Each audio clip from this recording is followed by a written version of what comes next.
Gavana wa Mombasa, gavana wa Tana River, pesa muko nayo kwa bank, tumepea nyinyi pesa kutoka National Treasury, muachilie pesa wananchi wapate chakula, wapate madawa, wapate blanketi.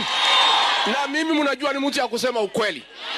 Na hii maneno mimi nataka niwapongeze gavana wa Wajir na Garissa na Mandera.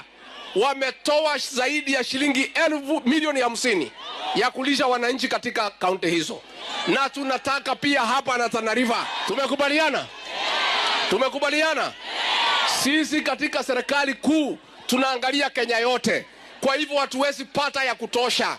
Sisi tutajaribu ile kidogo tunamletea. Lakini mwenye kufanya kazi ya kuchunga raia ni gavana, kwa sababu wako na pesa. Na sisi katika National Treasury tumewachilia pesa kwa gavana zaidi ya shilingi bilioni 10 iko pale, na tunataka wananchi